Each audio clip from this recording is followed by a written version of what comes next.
Jaallatamtootaaf kabajamtoota obboloota koo afuuraa biyya keessa biyya alaatti argamuun tajaajila karaa TV ergaa fayyinaa toora onlaayiniitiin isiniif darbu hordofaa kan jirtaniif kallattii garaagaraatiin tajaajilli kun sheertee isin qaqqabuun carraa dhaggeeffachuu kan argattan hundaaf bakkaaf qixa jirtanitti nagaan ayyaanni eegumsii fi jaalalli gooftaa keenya Yesuus Kiristoos sun hundumaaf haa baay'atu. Akkam jirtu nagaa keessanii inni nagaa isaanuu baay'isee nagaatti nu eegi nagaatti isin eegi gooftaan keenya Yesuus Kiristoos bara baraan ulfina guddaa haa argatu. Akkuma dubbiin sagalee Waaqayyoo jedhu Kiristoos nagaa keenya inni abbaa nagaati. Warri isatti qabamanii jiraatan nagaa guutuu qabu. Ulfinni guddaan bara baraan isaaf haa ta'u. Baay'een keessan sagalee koo kan hin beektu jedheen abdadha. Warri hin beekne yoo jiraattan obboleessa keessan Paaster Dandanaadha. Yeroo kanatti fuula Waaqayyootti kadhachuudhaaf jilbeeffadheen jira. Mul'ata Waaqayyoo natti agarsiiseef wanta Waaqayyoo waa'ee biyya keenyaa ilaalchisee natti dubbadhe qabadhee isiniif dhiyaadheen jira. Warri haalli isaa isiniif mijatu akkuma koo fuula Waaqayyootti jilbeeffachuudhaan afuuran taatanii na waliin akka kadhattan akkasumas ergaan dabarsu kan akka dhaggeeffattan warri haalli isaa isiniif mijan yaadaaf qalbii keessa walitti qabattanii qalbii guutuudhaan akka na dhaggeeffattan jaalala Kiristoosiin isinin affeera. Tarii sagaleen kun warra amantoota akkasumas warra kaan birallee ga'uu danda'a. Dhimma biyyaatti waan ta'eef eenyu birallee yoo ga'e rakkoo hin qabu.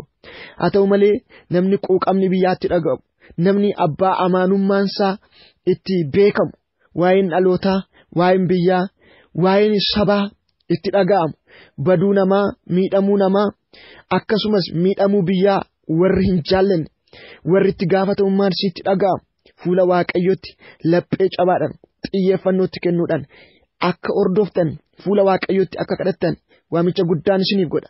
Isa dhugaatti yeroo ammaa kanatti wantoonni ta'aa jiran wantoonni qabatamaatti mul'ataa jiran jiraachuu ni malu. Waaqayyo garuu wantoota qabatamaatti mul'ataa jiran kana kaleessa otoo hin mul'atin dubbataa kan turedha. Irra deddeebi'ee wanta har'a ta'u kaleessa hin ta'a jedhamee yeroo yaadamnetti dubbataa ture. Har'as wanta qabatamaa hamma mul'ataa jiruun achitti wanta namni qoree bira gahuu hin dandeenye. Tarii sadarkaa tilmaamatti sammuu namaa keessa jiraachuu kan malu yookaan jiraachuu dhiisuu kan malu hedduusaa Waaqayyo Waaqa waan ta'eef wanna hundumaa waan arguuf har'a bakkeetti baasee nutti mul'isa. Gooftaa keenyaaf galanni haa ta'u. Yesuus Kiristoos haa eebbifamu. Armaan dura yeroo garaagaraatti dhimmoota gurguddoo dhimma biyya keenyaa wajjin wal qabatan kan Waaqayyoon nutti dubbate toora kanaan isiniif dabarsaa turuun koo baay'ee ni beekama. Keessumaa yeroon biyyi keenya jeequmsa guddaa fi raafama guddaa keessa turte yeroo baay'ee ulfaataa sana Dr. Abiy gara aangootti hin dhufin haala rakkisaa sana keessatti waa'ee biyya keenyaa Waaqayyo dubbataa ture. Konfiraansii onlaayinii kanaaf konfiraansii waldaa lafarraatti affeerame irratti wantoota Waaqayyo natti dubbate karaalee garaagaraatiin isiniin ga'aa turuun koo beekamaadha. Baay'een keessan rikardii isaa biraa qabdu waan ta'eef ni yaadattu jedheen abdadha.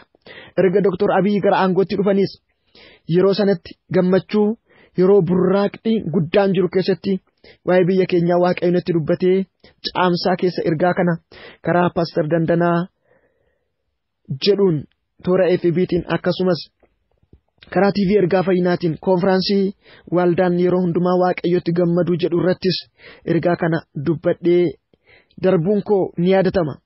Yeroo sanatti wantoonni ulfaatoon hedduu wantoonni suukanneessoon biyya kana irratti raawwatamuudhaaf akka jiran namoonni gara jabinaan shira hamaa xaxuudhaan namoota baay'ee jaallatamoo fi jijjiirama kanaaf adda duree ta'an biyya kanarraa dhabamsiisuudhaaf gadda guddaa guutummaa biyya keenyatti uwwisuudhaan uummanni Itoophiyaa akka yeroo muummichi ministeeraa jalqabam boqatu sana daariidhaa hanga daariitti boo'e uummanni Itoophiyaa ammas irra deebi'ee akka boo'u akka gaddu hundi dubartoonni naxalaa isaanii garagalfatanii akka uffatan gaddi guddaan akka ta'u jeequmsi garaagaraas guutummaa biyya kanaa keessatti akka ka'u daariif daariidhaan walakkaadhaan dhohee ba'uudhaaf akka jiru yeroo hin eegamnetti wantoonni rakkisoo ta'an ta'uudhaaf akka jiru Waaqayyo dubbatee ture. Wantoota karoorfameef yaadame kana ani nan fashaleessa olaantummaa kootiin jidduu nan gala garuu wantoonni mul'atanii wantoonni ta'an xixiqqoon jiru kana ilaaltanii hin na'inaa garuu sabni koo fuula koo barbaadu fuula kootti dhimmee haa kadhatu jedhee Waaqayyo dhimmee dubbataa ture. Ergaa kana warreen dagattan deebitanii dhaggeeffachuu dandeessu. Raawwii isaa wajjin wal qabsiises karaalee garaa garaatiin obboloonni toora online kanarratti share godhanii kaa'aniitu jiru. Gooftaa keenya Yesuus Kiristoosiif galanni guddaan haa ta'u. Waa'een biyya keenyaa dhimma fooniif dhiigaatiin kan daangeffamu miti. Waa'een dhimma keenyaa guddisee Waaqayyoon ilaallata. Iji Waaqayyoo biyya Itoophiyaa kanarratti ija addaatiin bu'eetu jira. Waaqayyoo dhaloota hundumaaf xiyyeeffannoo kennellee biyya kanaaf xiyyeeffannoo addaa qaba.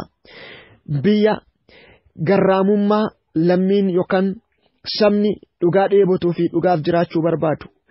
Lapheen saba Waaqa barbaaduudhaan guutameedha dhaloonni kun. Kanaaf kakuun gurguddaanis biyya kanaaf galameera.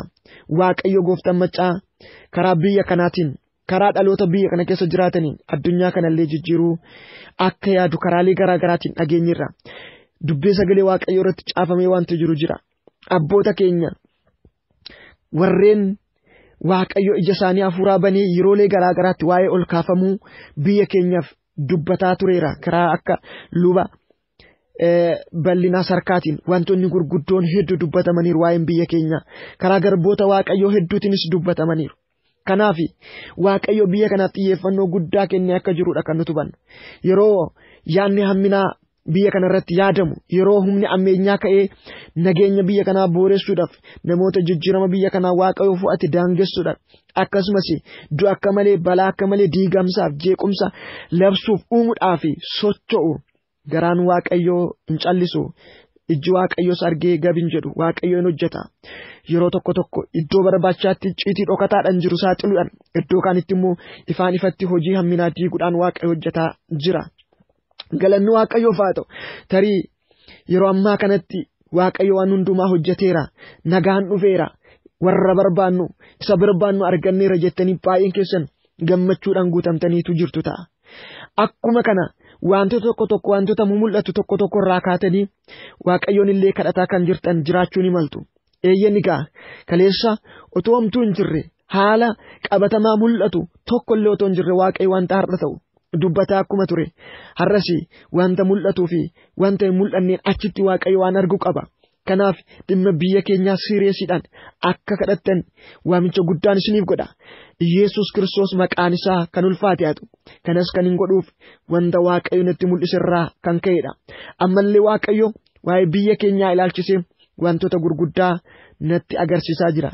Baay'ee kan nama ajaa'ibu mul'anni amma Waaqayyo natti agarsiisee qabadhee isiniif dhufe. Mul'atawwan kanaan dura argee fi ergaawwan kanaan dura dhaga irraa bifa adda ta'een Yesuus Kiristoos kan ulfaate haa ta'u. Mee Waaqayyoodhaan galateeffannee gara ergaa koo isiniin ga'uutti hin darba. Abbaa keenyaa maqaa gooftaa keenya Yesuus Kiristoosiin galanni guddaan siif haa ta'u. Maqaa nama Naazreetuu Yesuus Kiristoosiin ati ulfaadhu.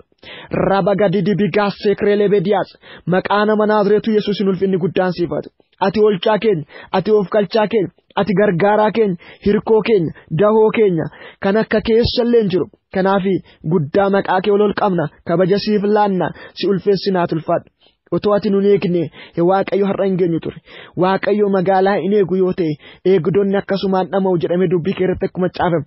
Yoo ati nun eegne ta'e, yoo ati biyya keenya hin eegne ta'e, biyya keenyaaf nagaa ati hin finne yoo ta'e, homtuu biyya kanaaf nagaa fiduu, homtuu biyya kana eeguu hin danda'u. Kana beekna eenyuyyuu hin beeka. Kanaaf galanni siif haa ta'u. Gargaarsa hangammaatti nuuf gooteef, tola hangammaatti nuuf tolteef maqaan kee haa ulfaatu. Ammas yaa Waaqayyo gooftaa maccaa Israa'eliin hin eegu, hin rafu hin mugu jedhamee akkuma caafame. Eegan keenya sidha, ati nu eegi. Dhaloota kana eegi, warra dibdee kaafte eegi, warra aangootti laatte, warra mana kee keessatti dhimma baatu, hayyoota kana biyya keenya yaa Waaqayyo gooftaa maccaa. Warra biyya keessaa biyya alaa jiran ayyaana keetiin ati eegi. Karoorri diinaa, kaayyoon diinaa humna kee na fashalaa'u. Yesuus Kiristoos bara baraan gooftaadha. Waaqayyo ija koo hafuuraa banee wanta itti aanee jiru natti agarsiise. Lafa dhooqa mandara yookaan magaalaa xiqqoo dhooqa keessa jirtu. Naannoo kana yookaan naannoo sana jedhee kan hin beekne sana jidduutti namoota walitti qabamanii argaan ture. Lakkoofsa namoota kanaa nama 15dha. Lafa gadi jedhaadha. Magaalaa yookaan mandara harawaa keessa jirtu yookaan dhooqa keessa jirtu keessatti namoota 15 baay'ee dhoksaa bifa ta'een icciitii bifa ta'een galmeewwan garaa garaa qabatanii yeroo isaanii walitti qabamanii argaa. Bifa baay'ee dhoksan dukkana keessatti mana dukkanaaf cufaa keessatti yeroo isaan walitti qabamanii argaa. Namoonni kun eegdota qabu, abukaatoo qabu garanaa garasiif, keettoo qabu garanaa garasiif bakki irra dhaabbatanii kan haala naannoo jiru to'atan ni qabu. Ofii isaaniitiif garuu keessa turan. Kanneen keessaa namoota 15 keessaa namni 9 lammiiwwan biyya keenyaa warreen bifti isaanii saba keenya fakkaatudha. Nama 6 garuu lammiiwwan biyya keenyaa kan hin taanedha. Lammii biyya kamii biyya eessarraa dhufan kan jedhu isaa hin beeku. Garuuf bifti isaanii fuulli isaanii kan biyya keenyaa miti. Kuta 3tti qoodamanii mari'atu ture nama 5. Nama 5 ta'anii kuta 3 ta'anii wantoota baay'ee gadi fagoo bifa icciitiitiin ususaa mari'atu. Erga mari'atanii xumuranii kuta 3 walitti dhufanii iddoo tokko ta'anii galmee tokko irratti yeroo isaan barreeffachuu jalqabaniin argaa. Yeroo barreeffatanii wanti isaan mari'atanii shira hamminaa kan balleessuu fi kan ajjeesuu ture. Bareechatiin dhaggeeffadhaa. Yesus Kiristoos maqaan isaa kan ulfaate haa ta'u. Kanaaf jalqaba irratti namoonni kun erga walitti qabamanii maqaa nama 5 barreeffataniin argaa. Maqaa nama 5 qofa otoo hin taane namoota 5 akka iskiriinitti fuuldura koo deemu.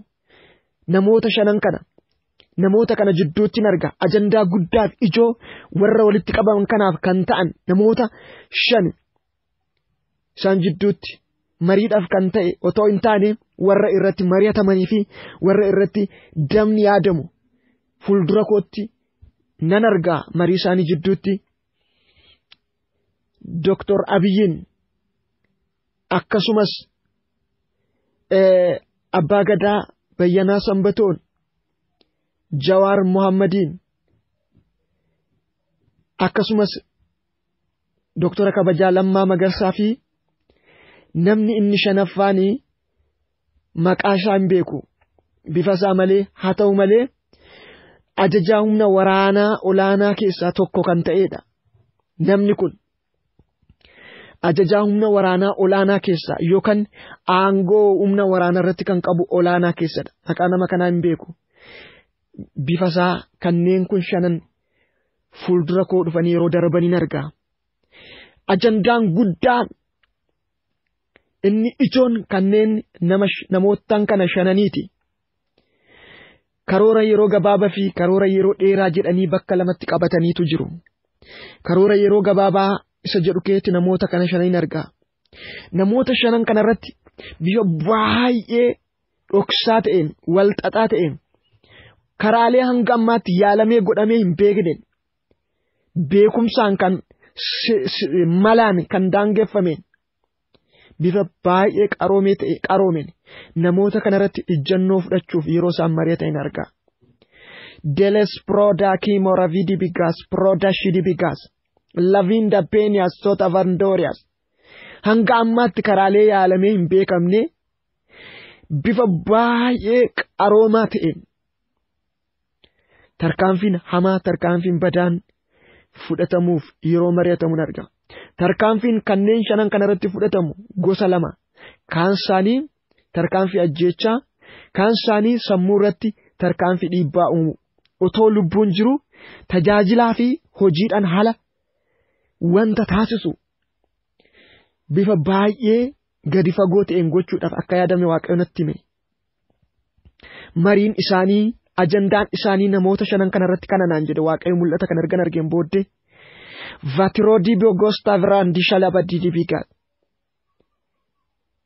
Kaan isaanii ajjeechaadhaan lafa hin eegamneef bakka hin eegamneef namoota hin eegamneef. Kaan isaanii ajjeechaa otoo hin taane sammuu isaanii irratti nageenya isaanii irratti wanta hamaa uumuudhaan tajaajilaan ala akka ta'an.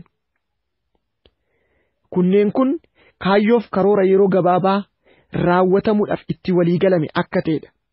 Itti aansee galmee qabatan irratti maqaa namoota baay'ee galmeeffataniin argaa.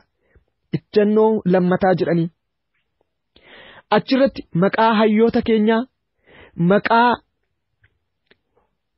hirmaattota siyaasaa hedduu caafameen argaa. Kaan isaanii ani maqaa isaanii kan hin beekne qofa kan hin dubbisu.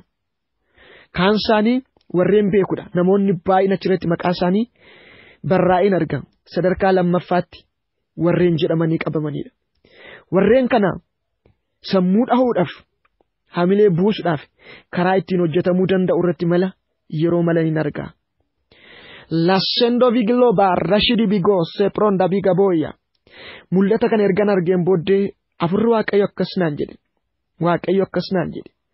Argitaa dhala koo kuni naan jedha Waaqayyo. Hojii amminaa isa xumuraati naan jedha Waaqayyo. Ledisia dandoo bigaboya. Dacheen kun dachee jeequmsaa akka taatuuf naan jedha Waaqayyo. Ammallee gaddi hamaa boochi hamaan dhaloota kanarratti akka dhufuuf naan jedha Waaqayyo. Wal fixxaa fi wal nyaatisni baay'een akka uumamuuf naan jedha Waaqayyo. Warreen sammuu isaanii hafuura hammeenyatiif booji'an naan jedha Waaqayyo. Hanga dhumaatti hanga caafitti hanga lubbuu isaanii dabarsanii kennanitti waliif kakataniiru naan jedha Waaqayyo. Akka namoonni waliigaltee tokko waliigalanii waliigaltee deeggarsaas haa ta'u dhimma tokko kan ijaarsaa isarratti waliigalanii dokumentii sana wal jijjiiranii qubeessaa isaanii dhiiga cuuphanii yeroo isaan barreessanii fi quba isaanii ashaaraa isaanii dhiiga keessa cuuphanii yeroo isa harkaan qubeessadhaan mallatteessanii alatti ashaaraa yookaan quba isaaniitiin yeroo isaan waadaa waliif galan. Galmeen kun garuu lafa namni hin argine lafa eenyu hin beekne akka dhokatuuf lafa jala dhoksuudhaaf kan itti walii galan akka ta'e mul'ata kanaan booddee Waaqayyoon itti dubbata.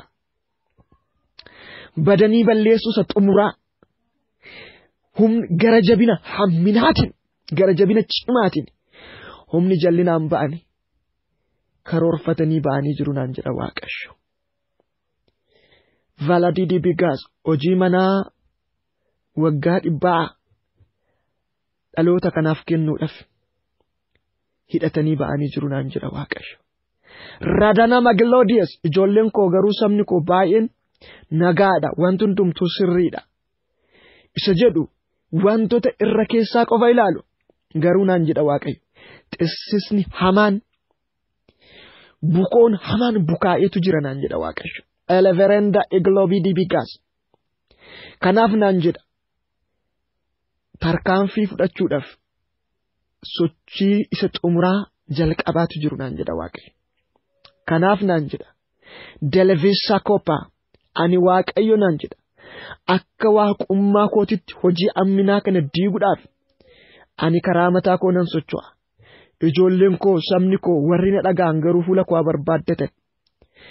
Akkasumas naan jedha Waaqayyo loodii gaashaadha namni hundi dhaloonni hundi hojii amminaaf hojii jallinaa kanatti akka dammaqu hojii amminaa kanaaf karaa ta'uudhaan badiisa humna hammeenyatiin qophaa'e kana keessaa qooda akka hin fudhanneef namoonni hundumtuu akka dammaqaniif warra si dhaga'uu danda'anitti naaf himi. Jirinnaan jedha Waaqayyo gooftaan maccaa. Laara baadidi bigaas sheval daiga murabidi soya mahadus sekroda mika alevendara shidi bigaas. Waadiyaas wanti baay'een hin ta'otoo jedhamuu ta'e wanti baay'een hin jirotoo jedhamee jiraatee miidhaa hedduu uumee darbe. Laashidi bigaas har'as sabni baay'een ijoolleen koo baay'een homtuu hin ta'u jedhu garuu naan jedha Waaqayyo gooftaan maccaa humna hammeenyaa wajjin warri walii galan naan jedha. Dalashidi bigaas addunyaa hafuura hamaa wajjin hidhata godhatanii naan jedha Waaqayyo. Laara laabadidi bigaandoo sekreele bediyaas miidhaa hamaa uumuudhaaf socho'aa jiru. Kunis immoo naan jedha Waaqayyo nalariida balbala banaa karaa mijataa barbaaddachuudhaan seenaa jiru. Garuu naan jedha Waaqayyo ijoolleen koo sabni koo warri na dhaga'u warri gara koo ta'e balbala hamminaa kan akka cufutti naa himi naan jedha Waaqayyo. Raba galadidi bigaas wantoonni kun naan jedha Waaqayyo gooftaan maccaa. Laadiyaas wantoonni hamoon inni kan xumuraa akka ta'u yaadameef karoorfame inni baay'een ulfaataa dhaabbachuu hin dandeenye isaa kun humna kootiin hin to'atama naan jedha Waaqayyo. Garuu naan jedha Waaqayyo. Laashidi bigaas kanuma keessa naan jedha Waaqayyo. Gaagaamni hedduu ammallee jira naan jedha Waaqayyo. Boo'ichi hedduu ammallee jira naan jedha Waaqayyo. Dhiigni dhangala'uun ammallee jira naan jedha Waaqayyo. Imimmaan roobsuun ammallee jira naan jedha Waaqayyo. Qisaasa'amni baay'een ammallee jira naan jedha Waaqayyo. Amma xumuraatti humnoonni mata jabinaan deeman jiru naan jedha Waaqayyo. Leereen daa'igaa boorda shidibikas. Kanaaf naan jedha Waaqayyo. Sabni koo akka dammaqutti naaf himi. Sabni koo akka dammaqutti naaf himi naan jedha Waaqayyo. Valarala badidibigas. Zeetree deebeegaantos. Vaatrii dibigas. Yeroo guyyaa tokkotti dhibbaatamni walirra urgufanillee dhufuudhaaf jira dura kana naan jedha Waaqayyo. Leeree lebee dibigas. Wantoonni lama wal bukkee deemuudhaaf jiru naan jedha Waaqayyo. Wantoonni gammachiisoo baay'ee namatti tolaniif. Baay'ee ija gaarii qaban. Dhaloota kana furuu kan danda'an wantoonni ijoo hedduusaa ta'uudhaaf jira. Akkuma kana wantoonni mataa gannama qaban wantoonni rakkisoos ta'uudhaaf jiru naan jedha Waaqayyo. Sabni koo haa dammaqu, duuba koo haa hiriiru. Raba gadi dibigaas. Leerelleenda istoppa irdii sholovonda. Jedhiitti naa himi naan jedha Waaqayyo. Humni amminyaa kun miidhamni kun gaaga'amni kun yeroo xiqqoodhaaf jirti naan jedha Waaqayyo. Haa ta'u malee ani yeroo gabaabaa keessatti raawwii nan godhaafi. Daangan ittiin godha nan ittisa naan jedha Waaqayyo. Sabni koo garuu hadammaqu naan jedha Waaqayyo. Jaalafadiyaas. Kana keessa namoonni miidhaman akka jiran Waaqayyo natti hima. Wantoonni rakkisoon tokko akka ta'an Waaqayyo natti hima. Haa ta'u malee hamaan biyya kanarratti akka dhufuuf ani hin eeyyamu. Wantoonni ta'u barumsaa fi dammaqiinsa isiniif haa ta'u jedhiin naan jedha Waaqayyo. Ramagadidi bigaasoo yaaloo farashidi bigaas. Akkas naan jedha Waaqayyo. Mariyaan dhoksaan kun naan jedha Waaqayyo. Xaxaan dhoksaatti xaxame kun hin ba'u jedhamee dhiiga walii galanii dhiiga waliif kakataniiru naan jedha Waaqayyo. Warreen garee kana diiganii warreen garee kana hatanii ofis dhimma kana saaxilan immoo dhufuudhaaf jiru naan jedha Waaqayyo.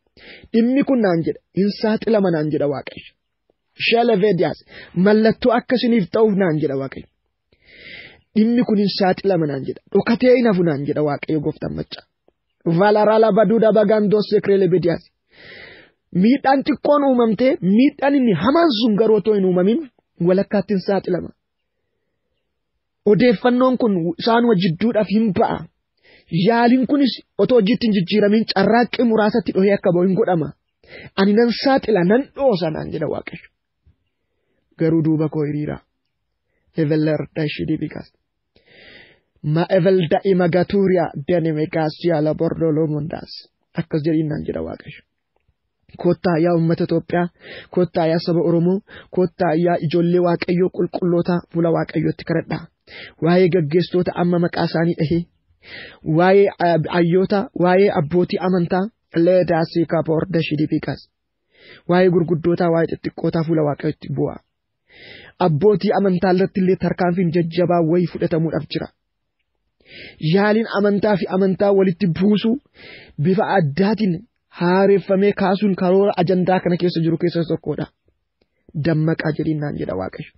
Waa'ee biyya kanaa, waa'ee dhaloota kanaa, waa'ee hayyoota kanaaf bareechatti Waaqayyoon kadhadhaa. Ergaa Waaqayyo natti himi fudhattanis dhiiftanis kan keessani. Amanuu dhiisuun kan keessani. Ani garuu akka ergamaa tokkotti wanta Waaqayyo gooftaan maccaa natti dubbate isiniin ga'eera.